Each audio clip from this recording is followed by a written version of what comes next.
अस्सलामु अलैकुम वरहमतुल्लाहि ताला वबरकातुहू। उम्मीद करता हूँ आप हज़रात खैर वाफ़ियत से होंगे। अल्लाह रब्बुल इज़्ज़त की बारगाह में दुआ है मौला तमाम वीडियो देखने और सुनने वालों की जायज़ तमन्नाओं को कबूल फरमाए। प्यारे दोस्तों, आज की इस वीडियो में हम आपको अल्लाह रब्बुल इज़्ज़त के एक ऐसे मुबारक और बबरकत नाम का वजीफ़ा बताने वाले हैं कि अगर आप हज़रात अल्लाह रब्बुल इज़्ज़त के एक मुबारक नाम को नमक के ऊपर पढ़कर दम कर देते हैं तो अल्लाह रब्बुल इज़्ज़त इस वजीफ़े के ज़रिए से आपकी ज़िंदगी की बड़ी से बड़ी हाजत को कबूल फरमा लेगा।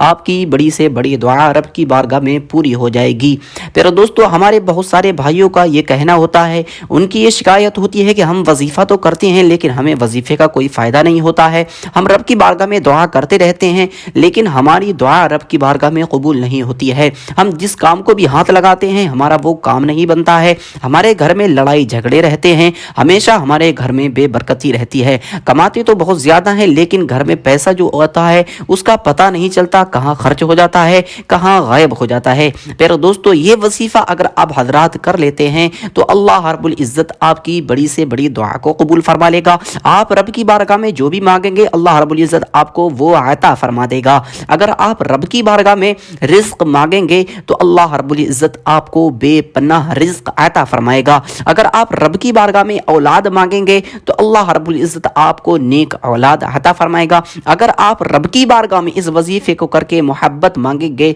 तो अल्लाह रब्बुल इज़्ज़त आपके लिए बेहतरीन लोगों के लिए दिलों में मोहब्बत डाल देगा। अगर आप रब की बारगाह में दुनिया की तमाम परेशानियों से छुटकारा मांगेंगे, अगर आप रब की बारगाह में जो भी दुआ करेंगे अल्लाह रब्बुल इज़्ज़त आपकी हर दुआ को कबूल फरमा लेगा। शर्त है कि आपकी दुआ जायज़ हो, आपका काम जायज़ हो। आप जिस काम के लिए इस वजीफ़े को करें वो काम आपका जायज़ होना चाहिए। आप हज़रात जिस भी मकसद के लिए करेंगे अल्लाह रब्बुल इज़्ज़त आपके उस मकसद में आपको कामयाबी अता फरमाएगा। प्यारे दोस्तों, बहुत ही ज़्यादा मुजर्रब और बहुत ही ज़्यादा पुरअसर वजीफ़ा है। जिस शख्स ने भी इस वजीफ़े को जुमे के दिन नमक के ऊपर किया है अल्लाह रब्बुल इज़्ज़त ने उसकी बड़ी से बड़ी हाजत को कबूल फरमा दिया है। प्यारे दोस्तों, अगर कोई हमारे भाई ऐसे हैं जिनका कोई काम नहीं बनता है, अगर वो कोई काम शुरू भी करते हैं तो उनके काम में उन्हें कामयाबी नहीं मिलती है, वो काम बिगड़ जाता है। अगर हमारे कोई भाई ऐसे हैं जो अभी तक बेरोजगार हैं, जिन्हें कहीं रोजगार नहीं मिला है, जो अभी तक जॉब की तलाश में हैं और उन्हें जॉब नहीं मिल पा रही है, या फिर कोई हमारे भाई ऐसे हैं जिनको तरह तरह की परेशानियां रहती हैं, तरह तरह की बीमारियों में वो मुब्तला रहते हैं। कभी उनके सर में दर्द, कभी पैरों में, कभी हाथ में, कभी सीने में दर्द रहता है। किसी भी ऐसी परेशानी में मुब्तला हो वो हजरात इस वजीफ़े को करें, अल्लाह रब्बुल इज़्ज़त उन्हें हर मुसीबत से, हर तकलीफ से निजात अता फरमाएगा और उन्हें बहुत जल्द से जल्द शिफा अता फरमाएगा। प्यारे दोस्तों, अगर कोई हमारे भाई ऐसे हैं जिनकी औलाद है लेकिन वो औलाद उनकी नफरमान है, उनका कहना नहीं मानती है, उनकी औलाद उनको तरह तरह की तकलीफ़ें देती है, वो हजरात अगर इस वजीफ़े को कर लेते हैं तो अल्लाह रब्बुल इज़्ज़त उनके लिए उनकी औलाद को उनका फरमाबरदार बना देगा और उनकी औलाद के दिल में अपने वालिदैन के लिए बेपनाह मोहब्बत डाल देगा। प्यारे दोस्तों, अगर कोई हमारे भाई बहन ऐसे हैं जिनकी शादी को हुए बहुत ज़्यादा वक्त गुजर गया है लेकिन अभी तक औलाद की नेमत से महरूम है तो वह हजरात अगर इस वजीफ़े को कर लेते हैं तो यकीन जाने अल्लाह रब्बुल इज़्ज़त उन्हें बेहतरीन और नेक औलाद अता फरमाएगा। प्यारे दोस्तों, ये वजीफ़ा आप अपने हर मकसद के लिए कर सकते हैं। आपका मकसद कोई भी हो, कैसा भी हो, कितनी ही बड़ी हाजत क्यों ना हो, आप हर मकसद के लिए इसको कर सकते हैं। दोस्तों, देर न करते हुए हम आपको वजीफ़े का तरीक़ा बताते हैं कि आपको ये वजीफ़ा कब करना है, कैसे करना है और कितने दिन तक करना है। तो प्यारे दोस्तों, आप हजरात ने ये वजीफ़ा जुमे के दिन करना है। आप जुमे के दिन फजर की नमाज के बाद भी इस वजीफ़े को कर सकते हैं, ज़ुहर यानी जुमे की नमाज के बाद भी कर सकते हैं, असर की नमाज के बाद भी कर सकते हैं, मगरिब की नमाज के बाद भी आप हजरात इस वजीफ़े को कर सकते हैं। जुमे के दिन आप हजरात किसी भी वक्त इस वजीफ़े को कर सकते हैं। आप जब भी वजीफ़ा करने के लिए जाएँ तो वजीफ़े की दो शर्तें हैं। पहली शर्त यह है कि आप हजरात पाक हों, क्योंकि नापाकी की हालत में कभी भी कोई भी वजीफ़ा नहीं करना चाहिए। दूसरी शर्त यह है कि जब आप हजरात पाक हों तो नमाज जैसा अच्छे तरीके से वज़ू कर लें जैसे नमाज के लिए वज़ू किया जाता है, क्योंकि आप हजरात बावज़ू ही वजीफ़ा को करें, बेवज़ू कभी भी वजीफ़ा ना करें, क्योंकि वजीफ़े का हमें और आपको ज़्यादा फ़ायदा हासिल नहीं हो पाता है। तो प्यारे दोस्तों, आप हजरात अच्छी तरीके से वज़ू कर लें और वज़ू करने के बाद में आपने अपने साथ में कुछ नमक लेके एक कोने में बैठ जाना है जहाँ पर कोई आपसे बात करने वाला ना आ सके, जहाँ कोई आपके वजीफे में खलल डालने वाला ना आ सके। क्योंकि अगर आप वजीफे के दौरान बात कर लेते हैं تو وظیفے کا فائدہ ہمیں حاصل نہیں ہو پاتا ہے، وظیفے کا اثر ختم ہو جاتا ہے۔ اس لیے وظیفے کے دوران کسی سے آپ نے بات نہیں کرنی ہے، اور ایک کونے میں بیٹھنے کے بعد میں آپ نے جو نمک لیا ہے اسے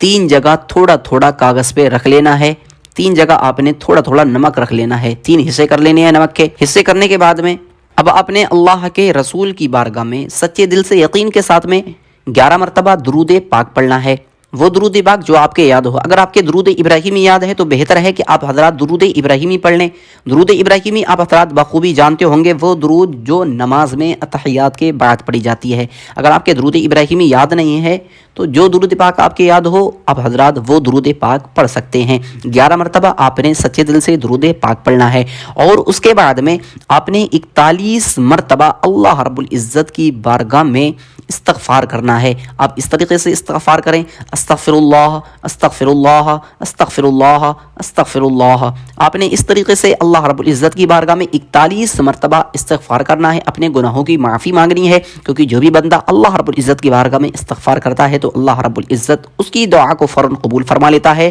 اور استغفار کرنے والا بندہ اللہ رب العزت کو بہت زیادہ مقبول اور پسند ہوتا ہے۔ پھر دوستو آپ حضرات نے 41 مرتبہ استغفار کرنا ہے، اور اس کے بعد میں اللہ رب العزت کا یہ مبارک اور بابرکت نام یا سلامو یا سلامو یا سلامو آپ حضرات نے 100 مرتبہ اس نام مبارک کا ورد کرنا ہے، یا سلامو کا ورد کرنا ہے، اور ورد کرنے کے بعد میں آپ حضرات نے آخر میں وہی درود پاک پڑھنا ہے جو شروع میں پڑھی تھی۔ 11 مرتبہ درود پاک پڑھنے کے بعد میں آپ نے نمک کے اوپر دم کر دینا ہے، اس نمک کے اوپر پھونک مارنا ہے، اور اس کے بعد میں آپ حضرات نے ان تینوں جگہ کے نمک کو الگ الگ حصے میں بند کر لینا ہے، کاغذ کی پڑیا بنا لینی ہے، ان تینوں جگہ نمک کو رکھ لینا ہے۔ اور اس کے بعد میں آپ حضرات نے اس نمک کا کرنا یہ ہے کہ اگر آپ نے اس وظیفے کو اس لیے کیا ہے کہ آپ کی اولاد نافرمان ہے وہ فرما بردار ہو جائے، یا پھر اس لیے کیا ہے آپ کو ابھی تک اولاد کی نعمت نہیں ملی ہے، یا پھر آپ نے اس لیے کیا ہے کہ آپ کے گھر میں آپ سے لوگ محبت نہیں کرتے ہیں، آپ کو لگتا ہے کہ آپ سے محبت نہیں کرتے ہیں، یا آپ نے کسی کے دل میں اپنی محبت کو ڈالنا ہے، یا میاں بیوی میں محبت نہیں ہے، بیوی شوہر کا کہنا نہیں مانتی ہے، یا شوہر بیوی کا کہنا نہیں مانتا ہے۔ اب حضرات نے اگر یہ وظیفہ اس لیے کیا ہے تو اس نمک کو آپ نے 3 دن یوز کرنا ہے، یعنی شام کو جو بھی سبزی بنے پہلے دن آپ نے 1 پڑیا نمک کی اس سبزی میں ڈال دینی ہے، اور وہ انہیں کھلا دینا ہے، اور دوسرے دن بھی آپ نے اسی طریقے سے کرنا ہے، تیسرے دن بھی آپ نے اسی طریقے سے سبزی میں یہ پڑیا ڈال دینی ہے۔ اگر آپ کے گھر میں صرف ایک ہی شخص ہے اور جو آپ سے محبت نہیں کرتا ہے، آپ سے نفرت کرتا ہے، تو آپ نے اس کو پانی میں گھول کے نمک پلا دینا ہے، یا بیوی اپنے شوہر کو بھی اسی طریقے سے پلا سکتی ہے، شوہر اپنی بیوی کو بھی پانی میں گھول کے نمک پلا سکتے ہیں۔ تو آپ نے یہ وظیفہ اگر اس لیے کیا ہے تو آپ نے پانی میں گھول کے یا سبزی میں ڈال کے لوگوں کو یہ کھلا دینا ہے نمک کو۔ اگر یہ وظیفہ آپ نے اس لیے کیا ہے کہ آپ کے گھر میں برکت نہیں ہوتی ہے، گھر میں شیاطین کا آنا جانا ہے، بہت جنات کا آنا جانا ہے، تو آپ نے اس نمک کو پانی میں گھولنے کے بعد میں اپنے گھر کے چاروں طرف چھینٹا مار دینا ہے، اپنے گھر کے چاروں کونوں پہ چھینٹا مارنا ہے، اور اوپر آسمان کی طرف دیکھ کے گھر کو پھونک مار دینی ہے، اور سب کے اوپر دم کر دینا ہے۔ یہ وظیفہ آپ نے صرف 3 دن کرنا ہے، اور 3 دن کے اندر اندر آپ دیکھیں گے آپ جس بھی مقصد کے لیے اس وظیفے کو کریں گے اللہ رب العزت آپ کو آپ کے مقصد میں کامیابی عطا فرمائے گا، آپ کی بڑی سے بڑی حاجت کو اپنی بارگاہ میں قبول فرما لے گا، آپ جو بھی دعا مانگیں گے اللہ رب العزت آپ کی دعا کو قبول فرما لے گا۔ پھر دوستو ہمارے بزرگان دین کا آزمایا ہوا یہ وظیفہ ہے، آپ حضرات اس وظیفے کو ضرور و ضرور کریں، اور خود اس کے بعد میں اس وظیفے کے فائدے اپنے ماتھے کی نگاہوں سے دیکھیں گے، خود آپ چمتکار ہوتے ہوئے دیکھیں گے کہ آپ کی بڑی سے بڑی حاجت، بڑی سے بڑی مصیبت، بڑی سے بڑی تکلیف دور ہو جائے گی۔ پھر دوستو یہ تھی آج کی ویڈیو، اگر آپ کو ویڈیو پسند آئی ہو تو ویڈیو کو دل سے لائک کریں، اور چینل پر نئے ہیں تو چینل کو اپنا سمجھ کے سبسکرائب کریں، صدقے کی نیت سے اور ثواب کی نیت سے اس ویڈیو کو آگے شیئر کریں۔ ملتے ہیں اگلی ویڈیو میں۔ استغفر اللہ تعالی ربی من کل ذنب واتوب الیہ، لا الہ الا اللہ محمد رسول اللہ صلی اللہ تعالی علیہ وسلم۔